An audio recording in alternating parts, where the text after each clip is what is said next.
Hi. First of all, I'd like to say thank you for everyone that has followed. It has been tremendous. The amount of people that have been following me and on Caregiver's Journey regarding my husband, who's suffered so much with basal cell, and then from basal cell to basosquamous. And they also found many other squamous cell carcinomas throughout his body. It started out with basal cells strictly on his left shoulder. After 3 surgeries, they all kept coming back as basal cell. And the 4th one was a major surgery. And when they sent that one in for biopsy, it came back as basosquamous carcinoma. By that time, it had already spread to his lymph nodes and to his parotid gland. So we just want to share our story with you. We want to make you aware of basal cell carcinoma not being just basal cell carcinoma. There is a lot more to just basal cell. They need to go in deeper when it keeps coming back in the same place. So we want to tell you our story. So Alan's going to go ahead and tell you a little bit about everything he's gone through. I'm actually a Highlander and I cannot be killed. This cancer has tried and tried and tried and tried and tried. And here I still am. I was supposed to be dead 2 years ago. And I am still here. So thanks be to God. He's the one. I also have a YouTube channel where I talk about my cancer journey. It's called Papa Guac's Variety Show. I do a variety of talks in regards to God, in regards to plants, animals, people in general, just all things good. All things good. So, God's given me extended life, and so we intend to use it as the fullest, in various ways. Barbara's bringing about the information in regards to basosquamous and the rarity of it, and just the lack of knowledge that doctors have over it, specifically dermatologists. There's just not enough information in the medical field about it. Yeah, I don't want to say. There's no tracking. Yeah, I don't want to say anything bad, but I mean, it's like, oh, you have a spot here, let's just nip it off, and off they send you. But these things need to be taken more seriously. They don't, Barbara's mentioned it, I'm sure, many numerous times. They don't go deep enough, or I don't know what the whole story is behind all of it myself, but they treat it like, it's a fingernail. Your fingernail gets too long, cut it off. Or your hair, cut it off. Oh, look, you got a spot on your skin, cut it off, But the spot on your skin is a bit more serious than the analogy of your hair being long or your fingernails being long. I mean, it is a vicious, deadly, silent, killing thing. A maimer, it leaves you maimed. They've removed so much stuff from my body because of this cancer. It's no more than a miracle that I'm even still alive because of the amount of stuff that they've taken off of me because of the cancer. It's a killer, and it's an underrated killer.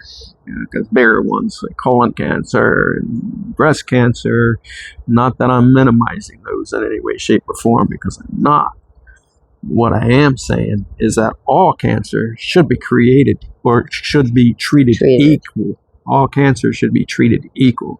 You just have a little basal cell. No, let's treat that basal cell like breast cancer. Let's treat it as if it's colon cancer. Let's take it seriously. I can't tell you how many times they said, oh, it's just basal cell.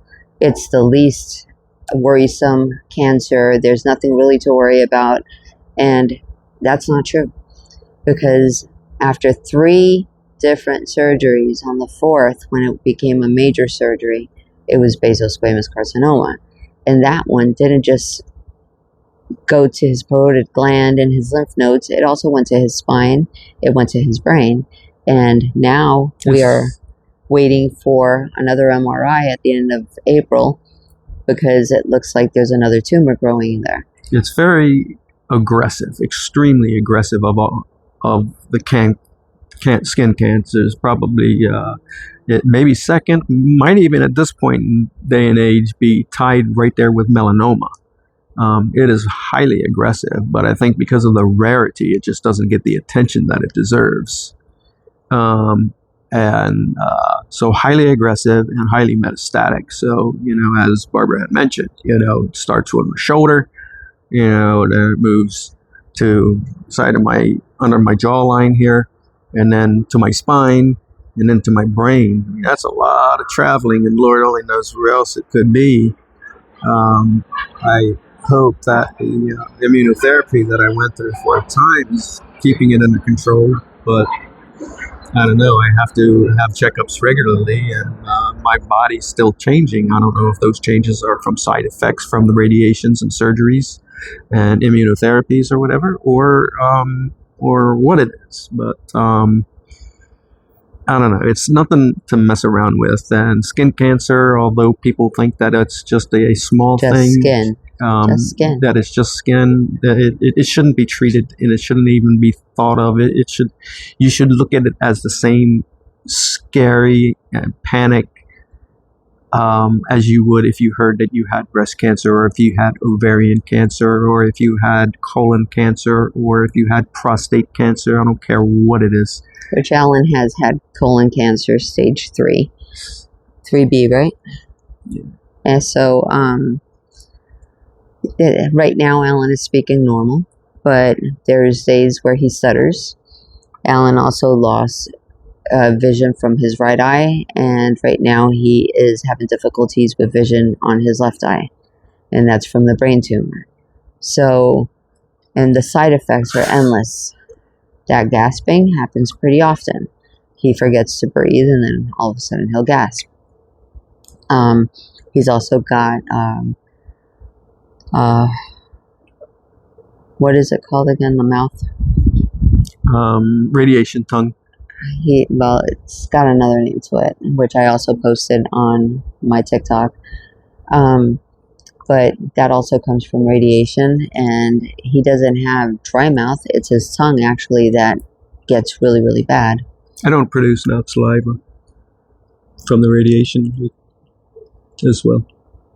So there's a lot of side effects, and all of this could have been prevented if it would have been caught early, which that's my main thing. It wasn't like he wasn't trying to have the medical attention that he needed at the time. It was just being ignored. And from basal cell to basosquamous, where you have basal cell and squamous cell both in one tumor, and at that point it became very, very aggressive. And like I said before, it spread pretty much to major organs: spine, brain, mouth. These are all areas that could have all been prevented if treated correctly from the beginning. Unfortunately, most doctors don't even know about basal squamous carcinoma. They have to look it up. Most people don't know about basal squamous carcinoma. So that's why we want to get the word out. This doesn't only go out to doctors, it goes out to everyone. We were ignorant to it. We had no idea basal squamous carcinoma existed. But unfortunately, now that we do, we want to make sure that all of you know that it exists, not to ignore it. If you see a spot on you, immediately get it checked. If it keeps coming back in the same area, have them do a deeper biopsy, because that's the only way that they will find basal squamous carcinoma. It has to be done with a deeper biopsy. I hope this is helpful. If it is, please go ahead and follow me for more information.